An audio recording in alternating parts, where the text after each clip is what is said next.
I'm standing on a diving board with my arms in the air, looking at a red light. A producer is lurking hundreds of feet below me, looking worried. She calls up. "You're not showing enough." I hiss back. "It's been agreed. No camel toe." But the producer wants more. "Do not dive until the red light goes out," she says, adding, "and look scared, but in a funny sort of way." A few weeks before, I'd been shopping for Christmas gifts when my agent rang. "I've been asked if you want to do a reality TV show." I put my bath bombs back on the counter. Someone wanted me for a job. This felt pleasant. The agent was still speaking. "And they want you to dive." This less so. "Dive? Where?" "Water." I had no idea if I could dive. I didn't even know if I could jump into a pool. I'd got into the habit of lowering myself in by the steps in the shallow end to protect my highlights.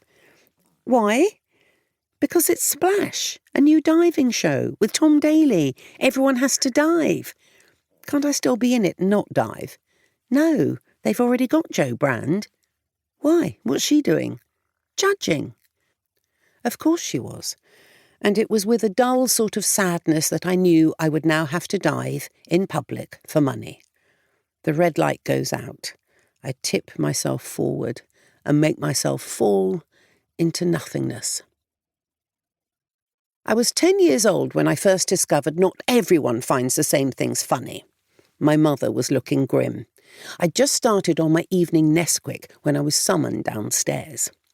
"I've just had Mrs. Finch on the phone." "Oh, yes." "She noticed some ink on Sarah's knickers this evening. Do you know anything about that?" "Ink?" "Yes, apparently somebody had used a biro." "A biro?"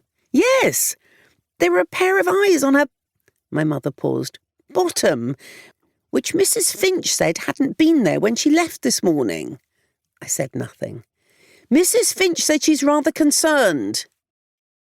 Until Mrs. Finch's concern, I was in a really good mood. We'd all had such a laugh, and now this. "We were just doing a game where I was a surgeon," I began, "and I drew these eyes as part of the operation, and it was so funny, and—" "I'll have to tell her you were showing off," sighed my mother, and went off to phone Mrs. Finch to apologise. Showing off were the words adults used to describe my need to be hysterical. This was meant as a criticism. Occasionally I got praised when a bit of levity was needed to sort an awkward moment the grown-ups had created for themselves, but mostly it was punitive. The problem was how to read the room. Would my behaviour be praised or punished?